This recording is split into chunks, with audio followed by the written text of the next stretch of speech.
Assalamualaikum warahmatullahi wabarakatuh. Tabi pun mengutip dari Imam Malik, yaitu bukan ilmu yang mendatangimu, tetapi kamulah yang mendatangi ilmu tersebut. Nah, di video kali ini saya akan menyampaikan ilmu-ilmu tentang teori belajar, di mana saya mengambil dua teori belajar, yaitu yang pertama teori kognitif dan yang kedua itu ada teori konstruktivisme. Simak video selanjutnya sampai selesai bersama saya, Yolanda Okti Sudarti, NPM 1811100080, Pendidikan Guru Madrasah Ibtidaiyah kelas A semester 5 UIN Raden Intan Lampung.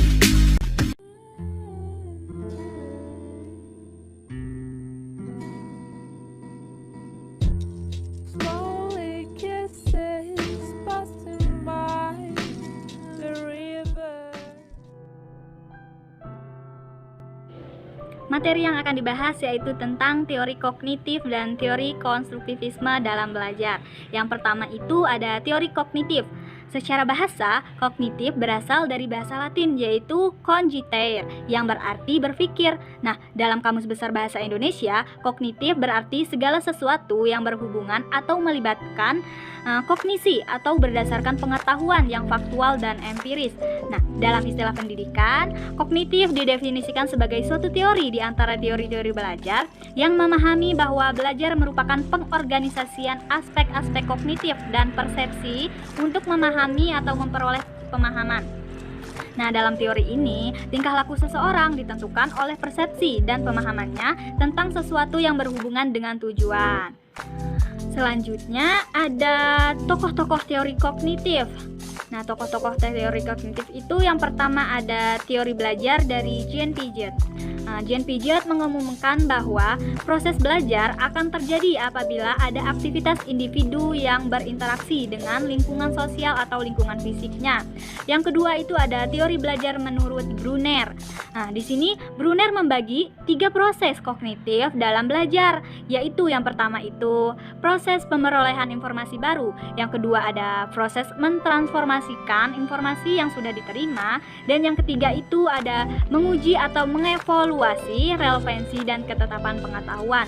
Selanjutnya ada teori belajar menurut Gestalt dari Weisdemer dan kawan-kawan. Nah, di sini Gestalt menekan pada kebermaknaan dan pengertian sehingga tidak menimbulkan ambiguitas dalam proses pembelajaran. Nah, selanjutnya ada teori belajar menurut sosial Bandura. Di Bandura di sini mempercayai bahwa model yang akan mempunyai pengaruh yang paling efektif apabila mereka dianggap memiliki atau mempunyai kehormatan, kemampuan, status tinggi, dan juga kekuatan. Dalam banyak hal, seseorang guru akan memiliki pengaruh yang sangat besar terhadap siswanya. Dan yang terakhir ada teori menurut pengelolaan informasi Norman. Di sini Norman melihat bahwa materi baru akan dipelajari dengan menghubungkan kepada sesuatu yang sudah diketahui seseorang atau siswa. Nah, itu biasanya disebut learning by analogy. Selanjutnya itu ada aplikasi dari teori kognitif dalam proses pembelajaran. Nah, dalam hal ini menurut Jean Piaget, dalam proses pembelajaran, perlakuan terhadap individu harus didasarkan pada perkembangan kognitifnya.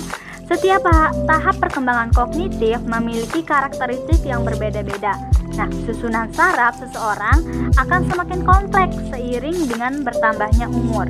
Belajar juga lebih berhasil apabila disesuaikan dengan tahap perkembangan kognitif peserta didik itu sendiri. Adapun pengaplikasian dari teori Jean Piaget yang pertama itu adalah ada bahan dan cara berpikir anak itu berbeda dengan orang dewasa. Oleh karena itu, kita sebagai seorang guru harus mengajar dengan menggunakan bahasa yang sesuai dengan cara berpikir anak sendiri. Nah, yang kedua itu ada anak-anak dapat belajar dengan baik apabila dapat menghadapi lingkungannya dengan baik. Nah, di sini guru harus membantu anak agar dapat berinteraksi dengan lingkungan dengan sebaik-baiknya.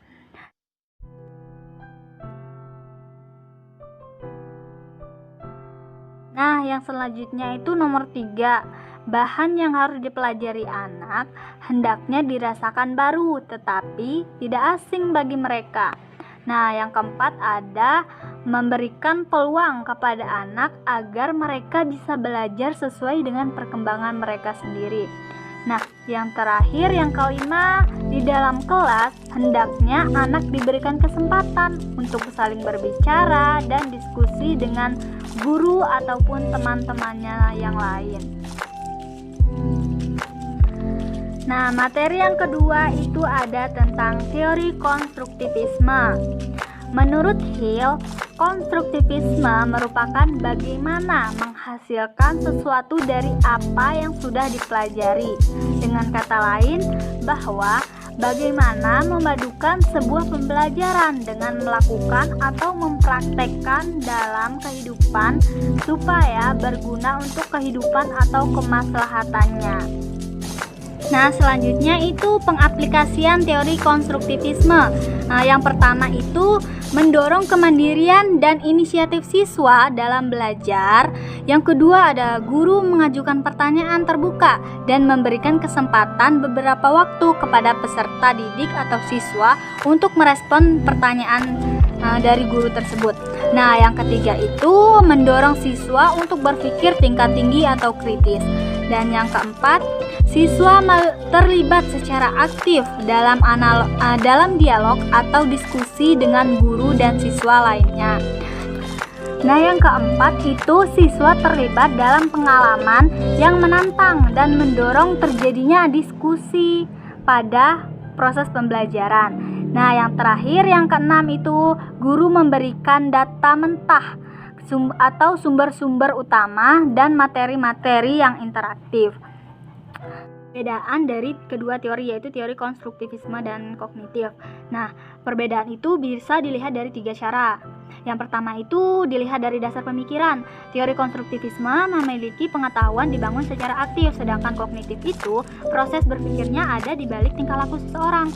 Dilihat dari kelebihan, teori konstruktivisme, siswa itu diajak untuk memahami dan menafsirkan kenyataan dan pengalaman yang berbeda agar mereka lebih mampu menyelesaikan masalah dalam kehidupan nyata mereka.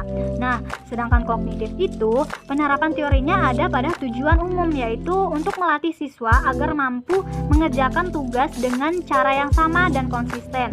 Selanjutnya itu perbedaan dilihat dari kekurangan. Nah, konstruktivisme itu di dalam keadaan di mana kesepakatan sangat diutamakan, tetapi pemikiran dan tindakan terbuka itu dapat menimbulkan masalah. Sedangkan kognitif itu siswa belajar sesuai dengan cara menyelesaikan tugas mereka masing-masing, tetapi kadang cara yang mereka pilih itu belum tentu baik. Terakhir itu akan membahas tentang aplikasi penggabungan dari teori kognitif dan konstruktivisme dalam pembelajaran. Yang pertama itu ada guru harus membangun karakteristik siswa dengan menggunakan bahasa yang harus dimengerti oleh siswa itu sendiri. Nah, yang kedua ada guru berperan secara aktif memahami jalan pikir siswa atau cara pandang seseorang siswa dalam pembelajaran, dan guru harus membantu agar siswa itu dapat berinteraksi dalam pembelajaran tersebut. Nah, yang terakhir yaitu ada guru harus melihat kenyamanan dari siswa dalam belajar, bukan mendesak siswa agar harus mengikuti kemauan dari guru tersebut. Selain itu juga guru harus memberikan kesempatan kepada siswa untuk berdiskusi dengan teman-teman yang lainnya.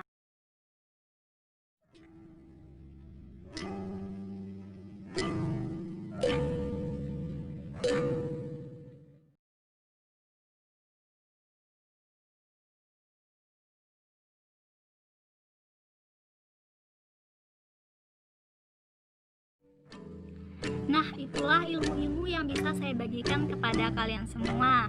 Nah, jika ada yang tidak atau kurang dipahami, bisa tulis di kolom komentar. Dan jangan lupa ya, subscribe and like video ini untuk mendapatkan informasi-informasi selanjutnya. Terima kasih. Wassalamualaikum warahmatullahi wabarakatuh.